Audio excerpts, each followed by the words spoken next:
In February 1945, military archives from the Philippine Liberation Forces recorded an unusual entry in their daily logs. A notation that would later disappear from official records described the discovery of 17 Japanese civilian women hidden beneath the ruins of a bombed hospital in Manila. The entry was brief, written in the cramped handwriting typical of field reports. Female civilians located, medical attention required, language barrier present. What the report failed to mention was that these women had been hiding for 6 weeks, surviving on rainwater and scraps of medical supplies, refusing to emerge despite Allied calls for surrender. The discovery occurred during the systematic clearing of Ermita district, where Canadian medical units had established temporary aid stations following the devastating Battle of Manila. Lieutenant Abigail Miller, a nurse from the Royal Canadian Army Medical Corps, was conducting routine inspections of damaged buildings when her team detected movement beneath the collapsed east wing of what had once been Santo Tomas Hospital. The building had suffered direct artillery hits during the Japanese defense of the city, leaving most of its structure in ruins. However, portions of the basement remained intact, creating natural shelters that had gone unnoticed during the initial sweeps. According to archived transmissions from the Canadian Medical Command, Lieutenant Miller's first attempt to make contact resulted in what she described as sounds of distress and rapid movement deeper into the structure. The women, later identified as wives and daughters of Japanese medical personnel who had been stationed at various hospitals throughout Manila, had witnessed the brutal final weeks of the occupation.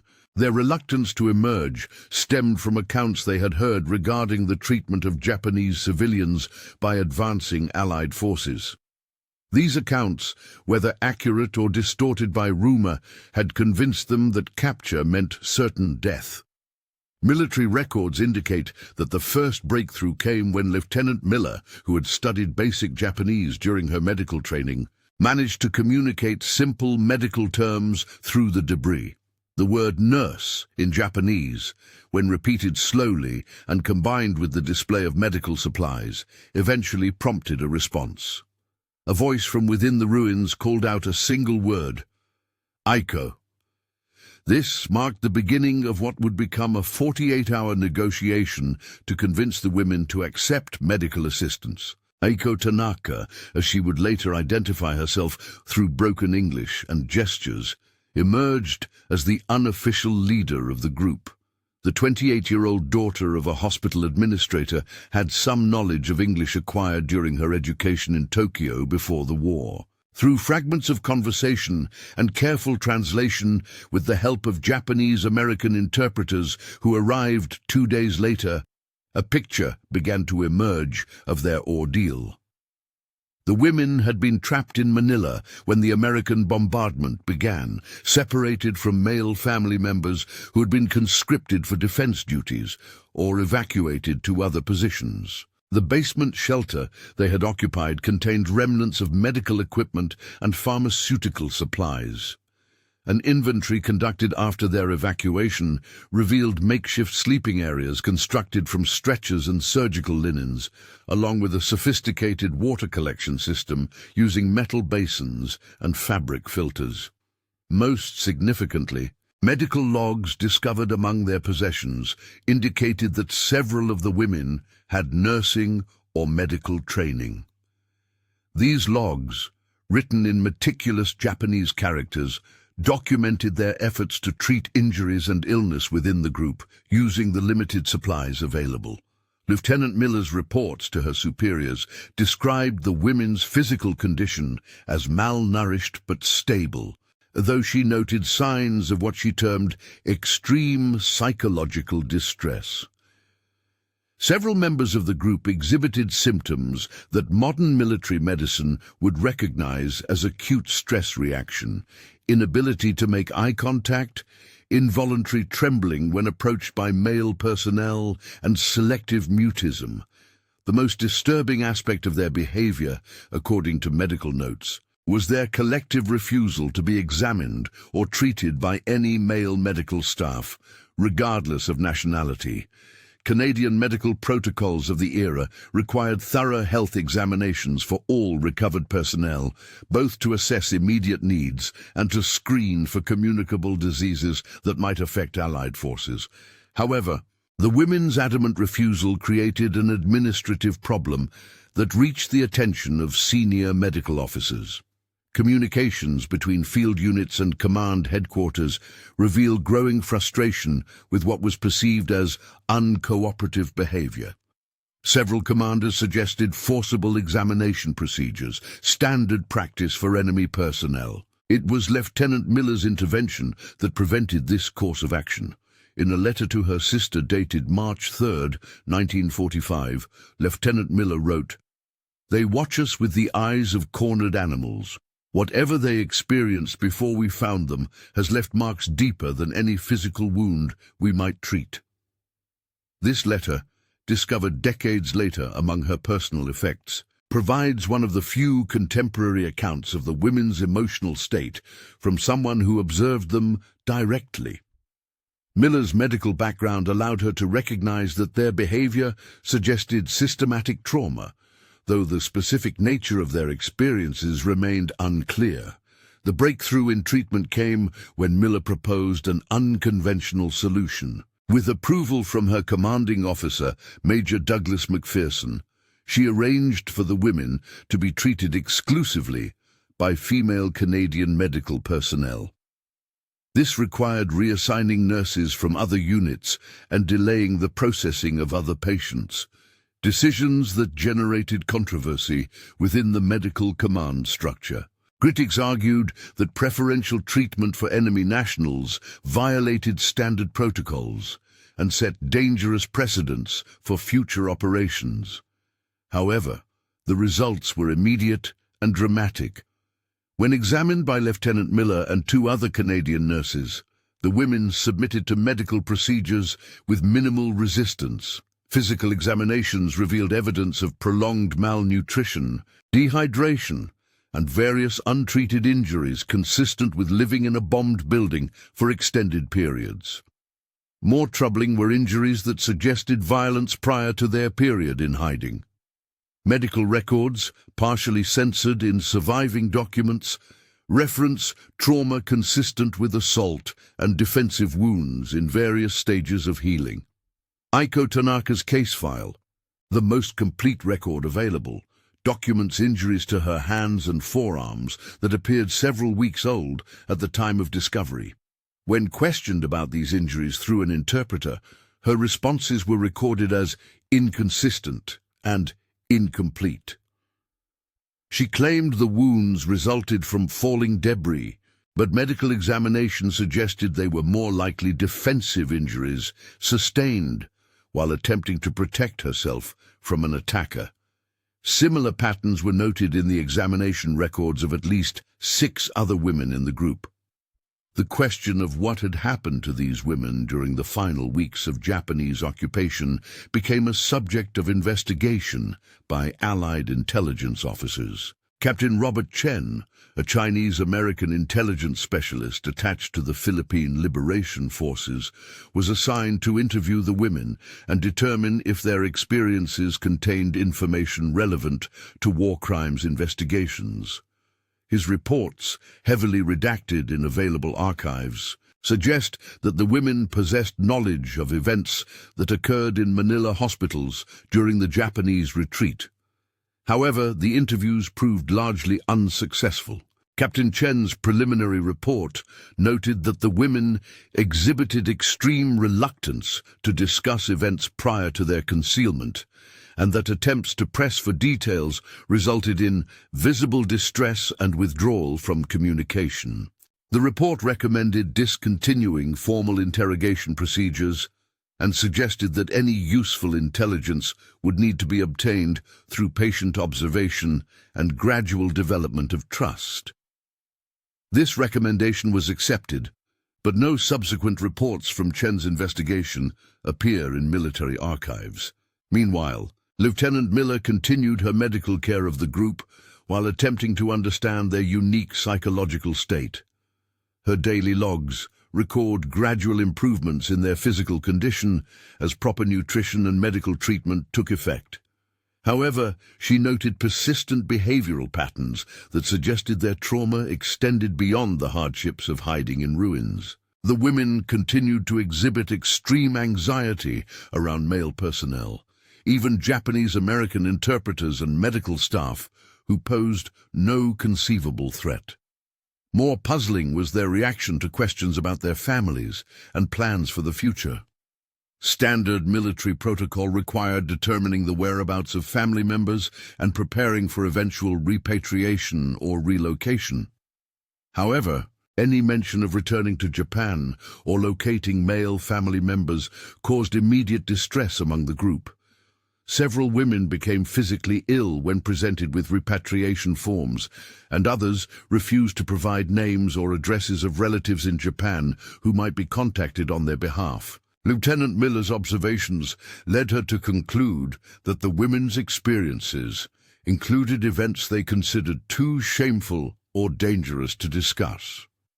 In her professional opinion, documented in a confidential report to Major McPherson, the women's behavior suggested they believed themselves to be compromised in some way that made return to their previous lives impossible. This theory gained support when one of the women, identified in records only as Subject 7, attempted to harm herself rather than submit to repatriation processing. The incident occurred during the third week of March 1945, when military authorities decided to proceed with standard relocation procedures despite the women's obvious distress. Subject 7, a 22-year-old woman whose husband had served as a medical technician in the Japanese army, used a piece of broken glass hidden in her clothing to inflict wounds on her wrists and throat. The attempt was unsuccessful due to the immediate intervention of Lieutenant Miller, who had been monitoring the women closely and recognized signs of escalating desperation. Following this incident, all repatriation procedures were suspended pending further evaluation. Major McPherson authorized an extended period of medical observation and treatment, effectively placing the women under protective custody rather than standard prisoner processing. This decision created additional administrative complications, as military regulations provided no clear guidance for long-term care of traumatized civilian enemy nationals. The women occupied a legal gray area that military bureaucracy was not equipped to handle efficiently. During the extended observation period, Lieutenant Miller made a discovery that shed new light on the women's condition. While organizing their few possessions, she found a collection of what appeared to be medical journals written in Japanese. These documents had been carefully hidden among the group's supplies and were only revealed when one of the women became seriously ill and needed immediate treatment that required information about her medical history. The journals, when later translated by military intelligence, contained detailed medical observations and treatment records. However, they were not typical patient logs. Instead, they documented what appeared to be systematic medical examinations conducted on the women themselves, recorded in clinical terminology that suggested professional medical knowledge. The entries were dated during the weeks immediately preceding the American bombardment of Manila, indicating that these examinations had occurred while the women were still in Japanese-controlled territory. The nature of these examinations, as revealed through translation, suggested they were conducted not for therapeutic purposes, but for documentation. The records included detailed physical descriptions, measurements, and observations about the women's reproductive health and physical condition. Most disturbing were notations that suggested the examinations were conducted repeatedly and against the subject's will. Several entries mentioned the use of restraints and described the women's emotional distress during the procedures.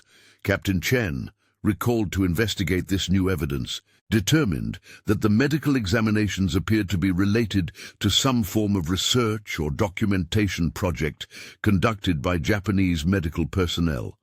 However, the purpose of this research remained unclear, as did the identity of the medical professionals who had conducted it. The women's continued refusal to discuss their experiences made it impossible to determine whether these examinations were connected to larger Japanese medical experiments or represented an isolated incident. The discovery of these records created a dilemma for military authorities. The documents appeared to provide evidence of medical abuse conducted by Japanese personnel, information that could be relevant to war crimes investigations. However, using the evidence would require the cooperation of the women as witnesses, something they had consistently refused to provide. Additionally, the women's legal status as enemy nationals complicated efforts to protect them from further interrogation or legal proceedings. Lieutenant Miller found herself in the position of primary advocate for the women's welfare within the military medical system. Her reports to superiors consistently emphasized the women's fragile psychological state and argued against any procedures that might cause additional trauma. She maintained that forcing the women to testify or participate in investigations would likely result in further psychological damage and possibly additional suicide attempts.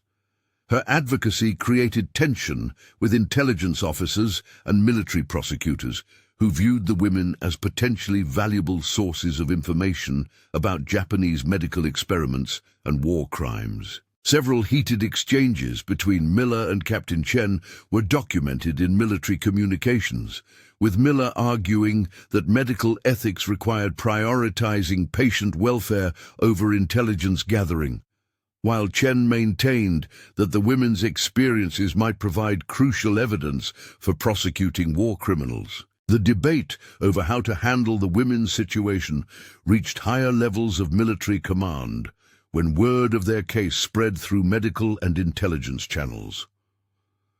By April 1945, their situation had been reviewed by officers at the division level, with input requested from legal experts familiar with international law regarding treatment of civilian populations in occupied territories. The complexity of their case highlighted gaps in military regulations and international agreements regarding protection of traumatized civilians. As the women's physical health improved under Lieutenant Miller's care, their psychological recovery remained limited. They continued to exhibit severe anxiety symptoms and maintained their refusal to discuss their experiences or participate in repatriation planning.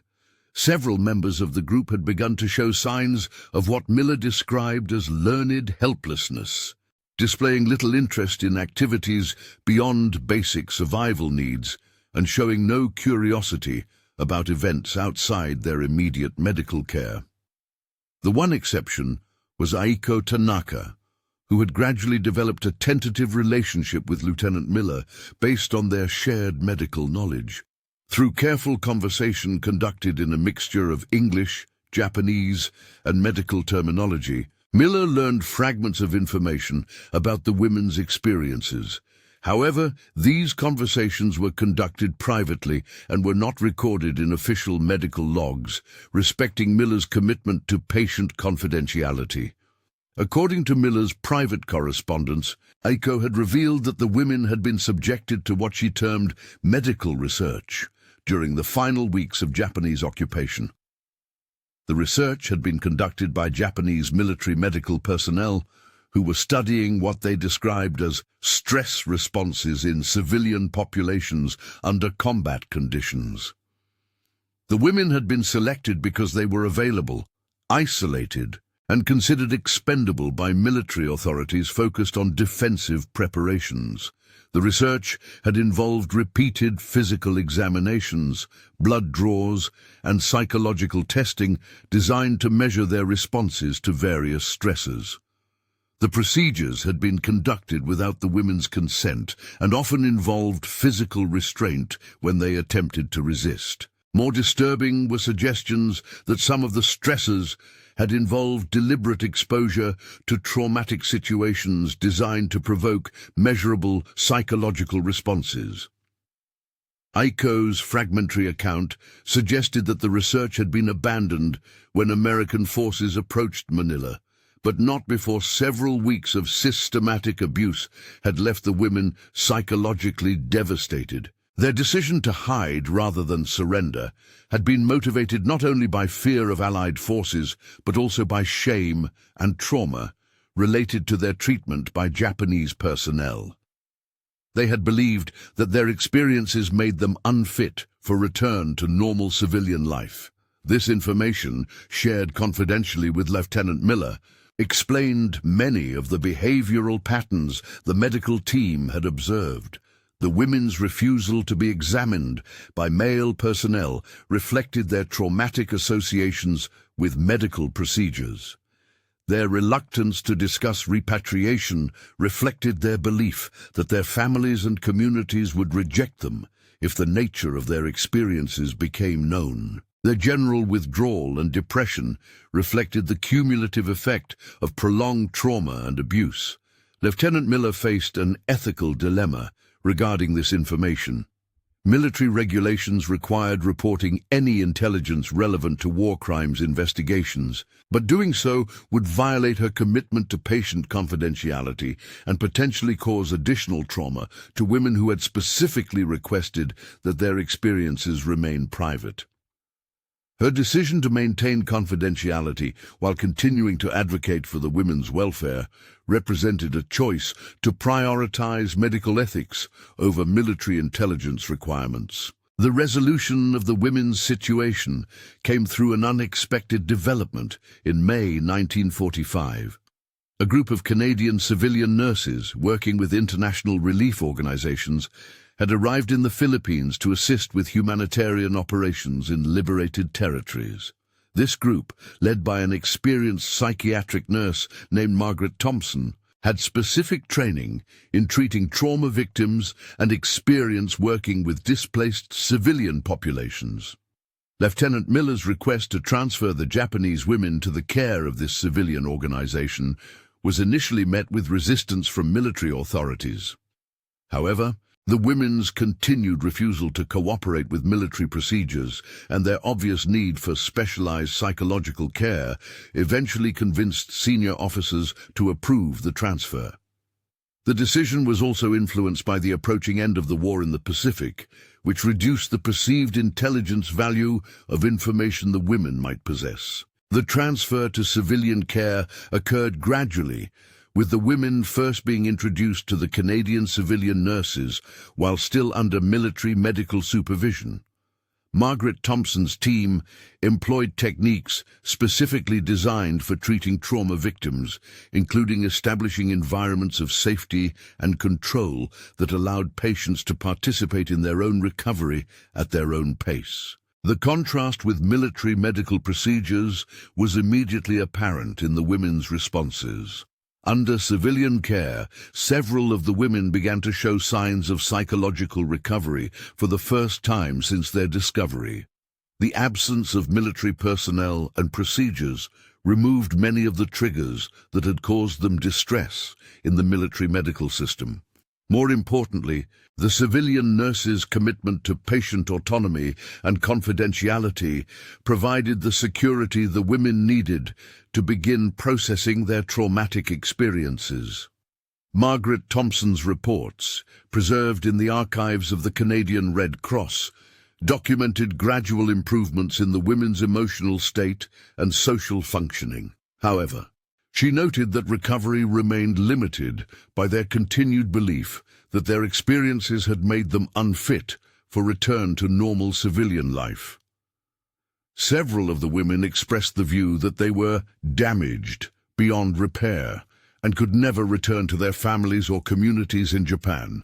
The question of the women's long-term future remained unresolved as the war in the Pacific drew to a close. Military authorities had effectively transferred responsibility for their welfare to civilian relief organizations, but no clear plan existed for their eventual reintegration into society. The women themselves showed little interest in repatriation to Japan, and several explicitly requested to remain in the Philippines rather than return to their home country. Lieutenant Miller's involvement with the case ended when she was transferred to other duties in preparation for the invasion of Japan, an operation that ultimately became unnecessary due to Japan's surrender in August 1945. Her final report on the women's case, submitted to military medical authorities, recommended that their care remain under civilian control and that no further attempts be made to use them as sources of intelligence information. The report also included Miller's professional opinion that the women's psychological recovery would require years of specialized care and that forcing them to testify about their experiences would likely cause irreparable psychological damage. She concluded that their welfare should take precedence over any potential intelligence value their testimony might provide. This recommendation was accepted by her superiors and became the basis for military policy regarding similar cases encountered in the final months of the war. Following Japan's surrender, the status of the 17 women became part of larger questions about the fate of Japanese civilians found in former occupied territories. International law provided limited guidance for cases involving traumatized civilians who refused repatriation, particularly when their refusal appeared to be based on shame or fear rather than political considerations. The women represented a unique category of displaced persons for whom standard repatriation procedures were inappropriate. Margaret Thompson's team continued to work with the women through the post-war period, gradually helping them develop the psychological resources needed to make informed decisions about their futures. Several of the women eventually chose to remain in the Philippines, where they were assisted in establishing new lives under assumed identities. Others eventually agreed to return to Japan, though not to their original families and communities. Aiko Tanaka chose to remain in the Philippines, where she eventually married a Filipino man and worked as a translator for international relief organizations. Her knowledge of multiple languages and her experience as a trauma survivor made her valuable in helping other displaced persons navigate the complex process of rebuilding their lives after war. She maintained contact with Margaret Thompson for many years, and their correspondence provides one of the few long-term accounts of recovery from the type of trauma the women had experienced. The medical research documentation that had been discovered among the women's possessions eventually became part of war crimes investigations, though the women's testimony was never required. Other evidence of Japanese medical experiments was sufficient to establish the systematic nature of such activities, and investigators concluded that forcing traumatized victims to testify would not serve the interests of justice. The documents were preserved as evidence but were not used in prosecutions. Lieutenant Miller's role in the case became a subject of study in post-war military medical ethics discussions. Her decision to prioritize patient welfare over intelligence gathering was initially controversial but eventually became accepted as appropriate under the circumstances. Military medical protocols were subsequently revised to provide clearer guidance for situations involving traumatized civilians, incorporating lessons learned from cases like that of the 17 Japanese women.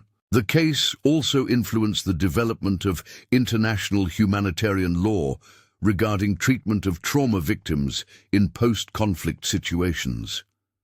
The women's experiences highlighted the need for specialized care for civilians who had suffered systematic abuse, and demonstrated that standard military procedures for handling enemy nationals were inadequate for addressing psychological trauma. Their case contributed to the development of protocols that are still used by international relief organizations today. Margaret Thompson's work with the women led to her becoming a recognized expert in treating war trauma, and she continued to work with displaced persons and trauma victims throughout her career.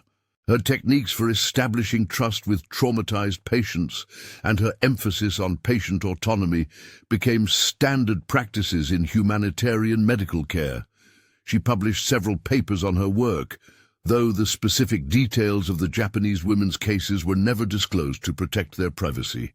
The question of what exactly had happened to the women during the final weeks of Japanese occupation was never fully answered. The fragmentary accounts provided by Aiko and documented in the discovered medical journals suggested systematic abuse disguised as medical research, but the complete scope and nature of their experiences remained unknown. The women's commitment to privacy meant that many details of their ordeal died with them.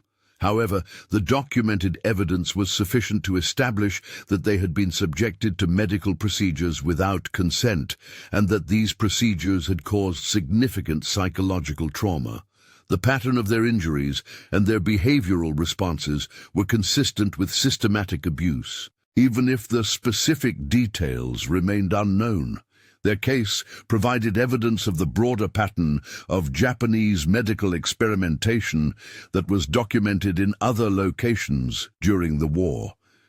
The 17 women's refusal to be categorized as victims in any public sense represented a form of resistance to the systems that had traumatized them. Their insistence on privacy and their rejection of both military and legal processes that sought to use their experiences for institutional purposes demonstrated a determination to retain control over their own narratives.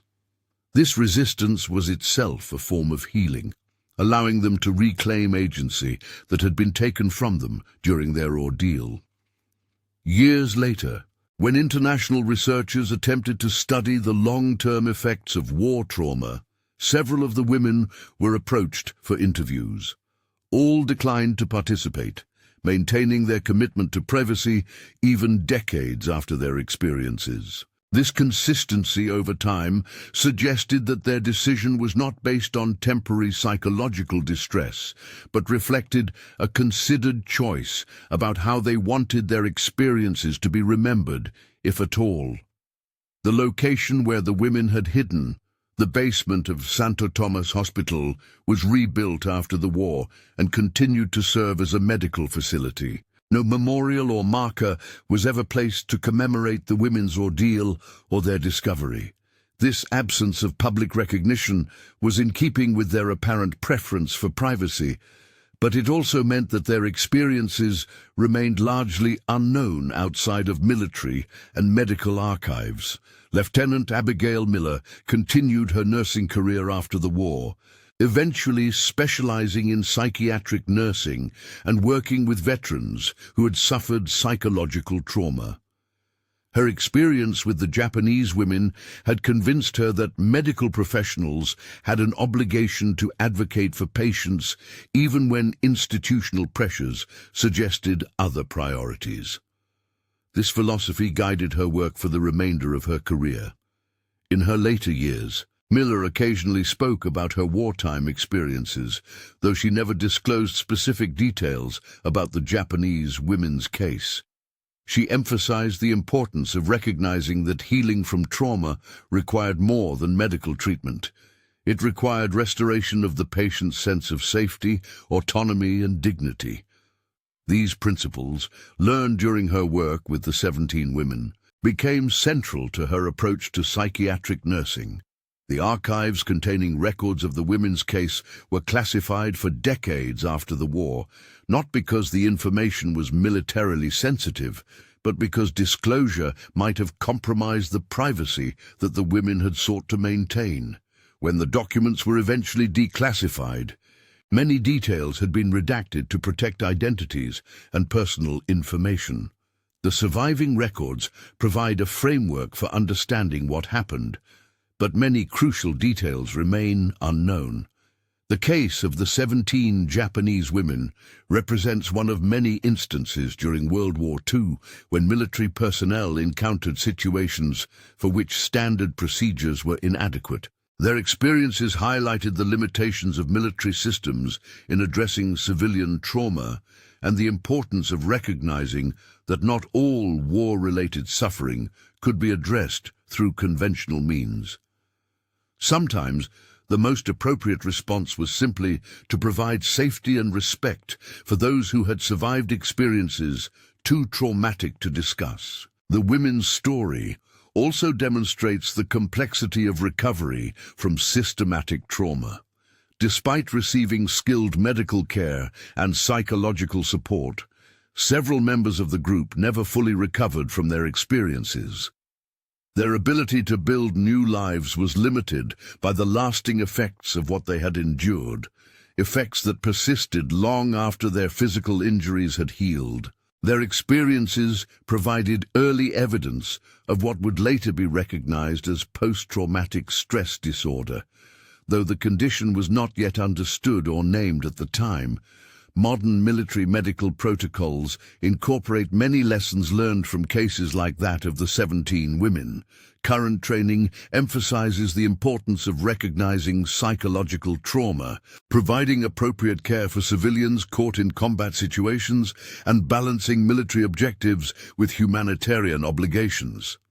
The women's case is sometimes studied in military medical schools as an example of how individual medical professionals can make crucial differences in patient outcomes, even within institutional constraints. The question of justice for what the women experienced was never fully resolved.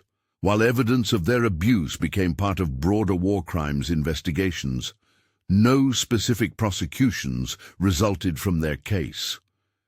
The systemic nature of Japanese medical experimentation during the war was established through other evidence, but the women's refusal to testify meant that those specifically responsible for their suffering were never identified or held accountable.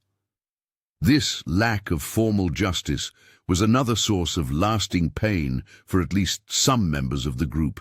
However, the women did achieve a form of justice through their survival and their eventual recovery of agency over their own lives. Their refusal to be used as instruments of either military intelligence or legal proceedings represented a reclaiming of the autonomy that had been taken from them during their ordeal. By insisting on privacy and self-determination, they rejected the role of victim and asserted their right to define their own relationship to their traumatic experiences. The Canadian nurses who cared for the women, both military and civilian, continued to be affected by their experiences long after the war ended. Several pursued additional training in psychiatric care or trauma counseling, motivated by what they had learned about the lasting effects of systematic abuse. Their work with the 17 women had demonstrated that healing from severe trauma was possible, but required approaches that went beyond conventional medical treatment. Margaret Thompson's team developed techniques for treating trauma victims that emphasized patient control and gradual disclosure of traumatic experiences. These techniques were later adapted for use with other survivor populations and became part of the foundation for modern trauma therapy. The women's case provided crucial early evidence that recovery from severe psychological trauma required approaches specifically designed to restore the patient's sense of safety and control. The 17 women's experiences during the war and their subsequent recovery process highlighted the importance of having female medical professionals available to treat female trauma victims. Their refusal to accept treatment from male personnel, while initially seen as uncooperative behavior, was later recognized as a natural and appropriate response to their traumatic experiences. This recognition led to changes in military medical protocols that ensured female personnel would be available for treating female civilians and prisoners of war. The case also demonstrated the value of international cooperation in addressing humanitarian crises. The collaboration between Canadian military medical personnel, civilian relief organizations, and local Filipino communities provided a model for post-conflict humanitarian operations that has been emulated in subsequent conflicts. The women's recovery was made possible by the combined efforts of multiple organizations working together despite bureaucratic and logistical challenges. As the women aged and began to die natural deaths decades after the war, some chose to share limited information about their experiences with family members or close friends. These accounts, while fragmentary and incomplete, provided additional confirmation that their ordeal had involved systematic medical abuse conducted under the guise of research. However, even these limited disclosures maintained the privacy that the women had insisted upon throughout their lives. The records of their case, housed in various military and humanitarian organization archives, remain among the most complete documentation available of civilian trauma during World War II. While many details were never recorded to respect the women's privacy, the existing documentation provides valuable insights into the nature of systematic abuse and the long-term process of recovery from severe trauma. Researchers studying war trauma continue to reference their case when developing treatment approaches for similar situations. The basement of Santo Tomas Hospital, where the women had hidden for 6 weeks, was eventually converted into storage space during the post-war reconstruction. Hospital staff occasionally reported strange sensations in the area, though no formal investigation was ever conducted. Whether these reports reflected genuine phenomena or were simply the result of knowledge about the space's history, they served to keep alive some memory of what the women had endured, even as official records remained classified. Lieutenant Miller's letters to her sister, discovered among family papers decades later, provided some of the most detailed contemporary accounts of the women's emotional state and recovery process. These private communications, written without knowledge that they might someday become historical documents, offered insights into the day-to-day challenges of caring for severely traumatized patients in a military medical system not designed for such cases. The letters revealed Miller's growing frustration with military bureaucracy that prioritized intelligence gathering over patient welfare, as well as her admiration for the women's resilience in gradually rebuilding their lives despite their traumatic experiences. Miller's observations about the importance of patient autonomy and the healing power of simple human compassion became influential in the development of trauma care protocols used by military medical personnel in subsequent conflicts. One of Miller's most revealing letters, written shortly before her transfer to other duties, described her final conversation with Aiko Tanaka. According to Miller's account, Aiko had expressed gratitude not for the medical treatment she had received, but for being treated as a human being deserving of dignity and respect. This simple recognition of her humanity, Aiko suggested, had been more healing than any specific medical intervention. The conversation had taken place in the hospital garden, where the women were allowed to spend time outdoors under supervision. Aiko had pointed to a small plant that had begun growing in a crack in the concrete, commenting that life found ways to continue even in the most damaged places. Miller interpreted this as Aiko's way of explaining her own recovery process, not a return to her previous state, but a gradual growth into something new despite the damage that had been done. This metaphor of damaged growth became central to how the care team understood the women's recovery process. Rather than expecting them to return to their pre-war psychological state, the medical and relief personnel learned to support whatever form of healing was possible given the extent of their trauma. This approach, revolutionary at the time, became a cornerstone of modern trauma therapy approaches that recognize that some experiences fundamentally change survivors rather than simply requiring healing.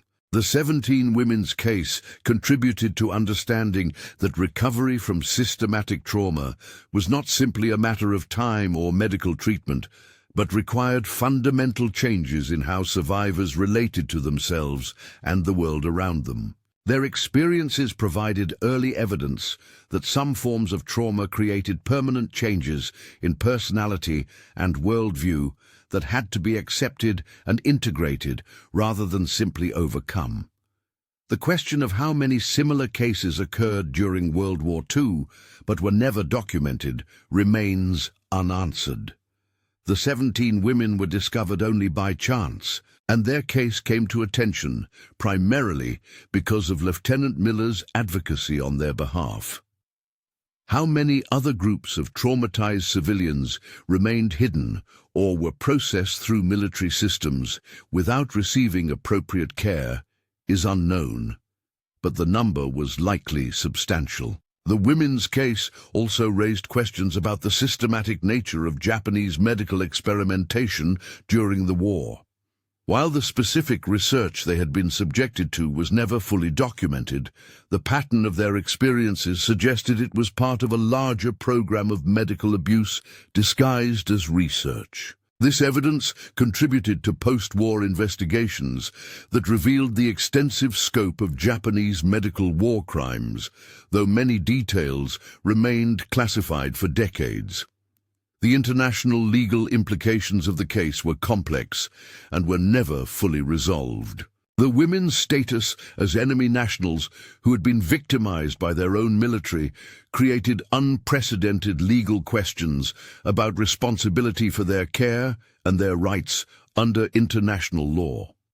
Their case contributed to the development of international humanitarian law regarding treatment of civilian trauma victims, though the specific legal precedents were not established until years later. The 17 women's story illustrates the often invisible civilian casualties of war, people whose suffering was not reflected in military casualty statistics, but who bore lasting scars from their wartime experiences. Their case provided early evidence that civilian trauma in war zones was far more extensive and complex than military authorities had recognized, and that addressing such trauma required specialized approaches beyond conventional medical treatment. The women's collective decision to maintain privacy about their experiences represented a form of resistance that was not widely understood at the time. By refusing to allow their trauma to be used for institutional purposes, whether military intelligence, legal prosecution, or academic research, they maintained control over their own narratives and prevented their suffering from being exploited by systems that had already failed to protect them. This resistance to institutional exploitation of their experiences was itself a form of healing, allowing the women to reclaim agency over their own stories and determine for themselves how their trauma would be remembered. If at all, their insistence on privacy was not denial or avoidance, but a considered choice about how they wanted to relate to their experiences and how they wanted those experiences to affect their future lives. The case established important precedents for respecting the autonomy of trauma survivors and recognizing that healing might require approaches that conflicted with institutional objectives. The women's recovery was made possible by the willingness of military and civilian personnel to prioritize their welfare over other considerations, even when doing so created administrative complications and bureaucratic conflicts. Years after the war ended, when researchers attempted to study the long-term effects of wartime trauma, the 17 women's case was often cited as an example of the importance of patient autonomy in trauma recovery. Their successful integration into post-war life, despite the severity of their experiences, provided evidence that recovery from even the most severe trauma was possible when survivors were given control over their own healing process. The collaboration between military and civilian organizations in caring for the women also provided a model for international humanitarian cooperation that has been emulated in subsequent conflicts. The success of their care demonstrated that addressing civilian trauma in conflict zones required coordination between different types of organizations with different capabilities and expertise. The women's case influenced military medical training for decades after the war, with their story being used to illustrate the importance of recognizing psychological trauma and providing appropriate care for civilian casualties.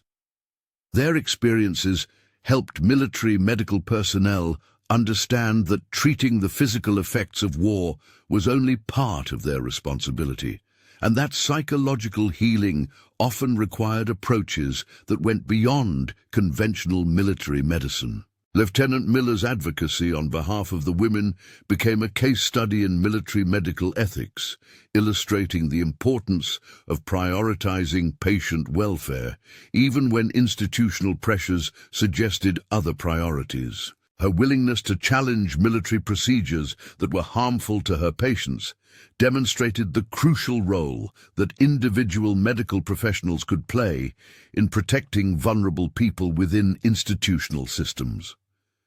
The 17 women's story also highlighted the importance of having female medical personnel available to treat female trauma victims. Their case provided evidence that gender-sensitive approaches to trauma care were not merely preferences, but medical necessities for certain types of trauma survivors.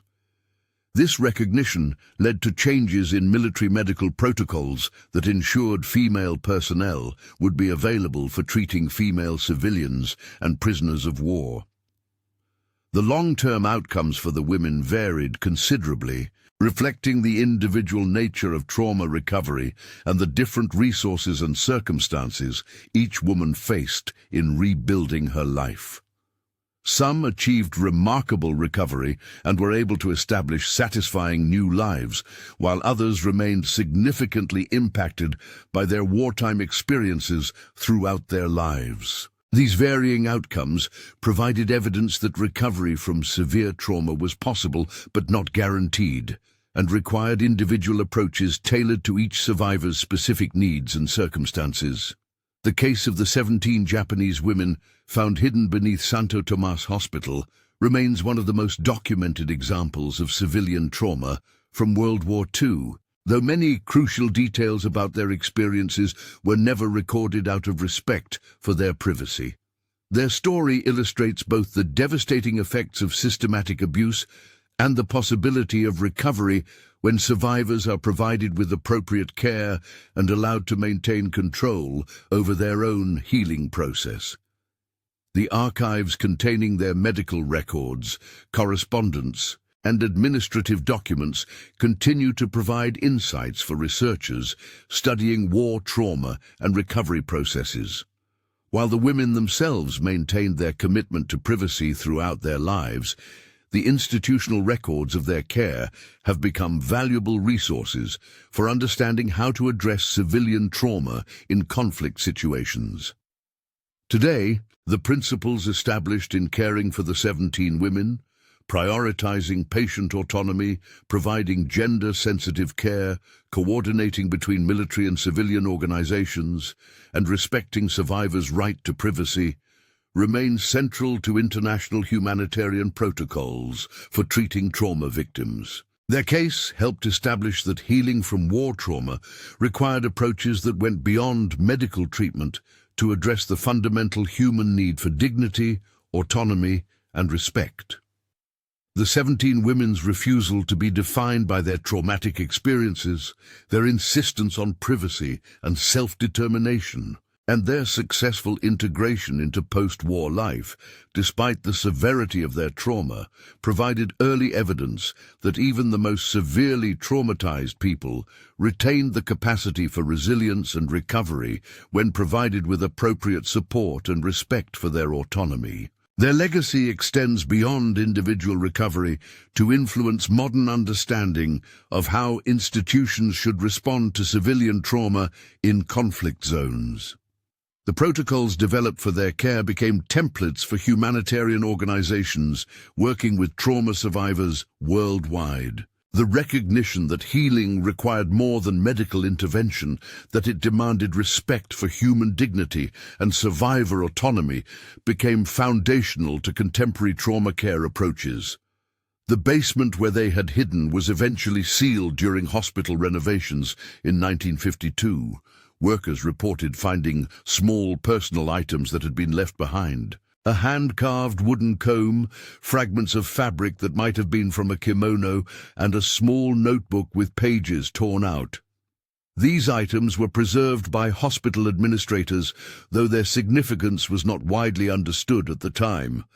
Margaret Thompson's final report on the case, submitted to the Canadian Red Cross in 1947, concluded that the women's recovery demonstrated the resilience of the human spirit when provided with appropriate support.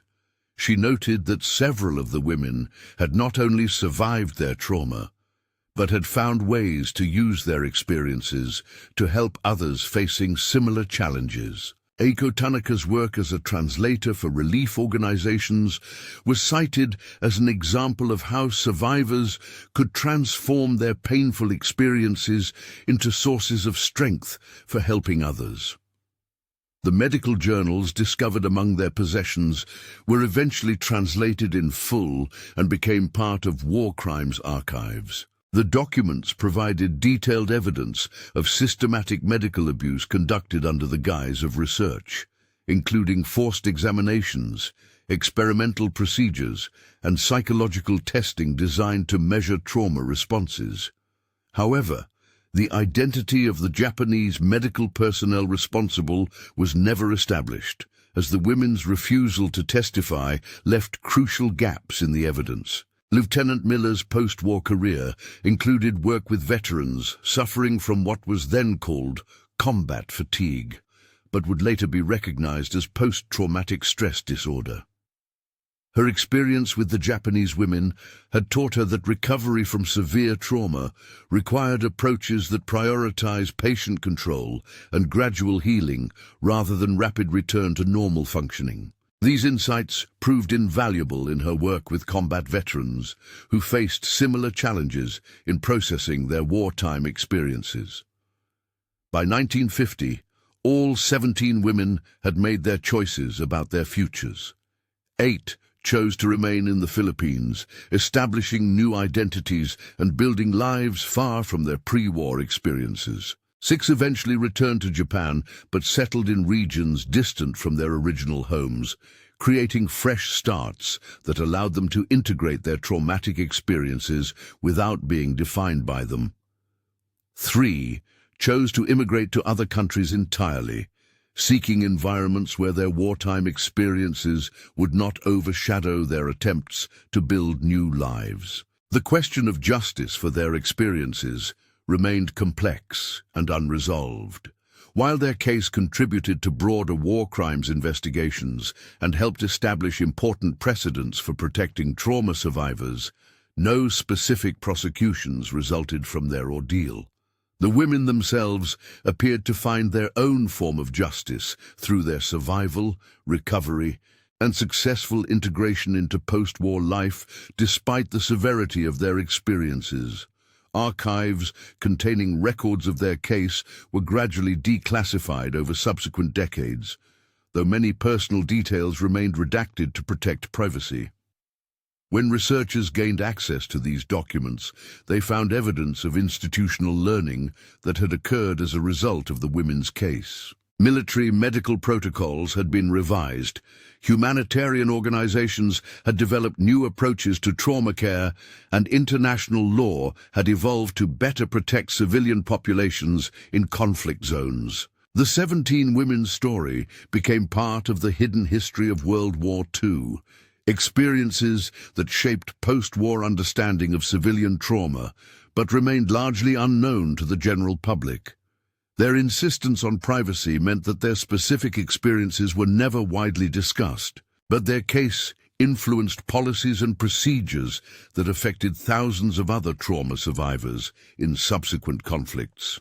In 1973, when Aiko Tanaka died peacefully in Manila at the age of 56, her obituary made no mention of her wartime experiences. She was remembered as a dedicated translator who had helped countless displaced persons navigate the complex process of rebuilding their lives after war. Her colleagues knew only that she had an unusual understanding of trauma and loss, and an exceptional ability to provide comfort to those facing seemingly impossible challenges. Lieutenant Abigail Miller, who had died 5 years earlier, had left instructions that her letters and personal papers relating to the case should remain sealed for 50 years after her death.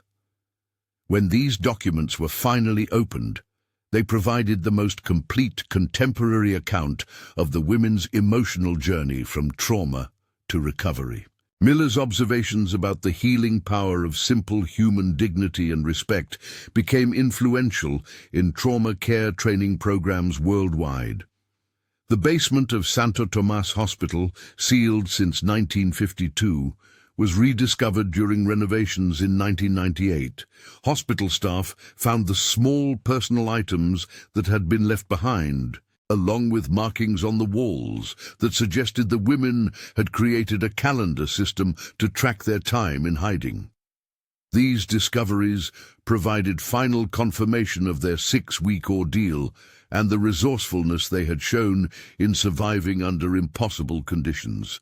Today, the principles established in caring for the 17 Japanese women, respecting survivor autonomy, providing gender-sensitive care, coordinating between different organizations, and protecting the right to privacy, remain central to international humanitarian protocols. Their case helped establish that healing from war trauma required recognition of survivors' fundamental humanity and their right to determine their own relationship to their experiences. The women's collective refusal to allow their trauma to be exploited for institutional purposes represented a form of resistance that protected not only themselves but also established important precedents for future trauma survivors. By maintaining control over their own narratives, they demonstrated that healing was possible even from the most severe experiences when survivors were allowed to retain their dignity and autonomy.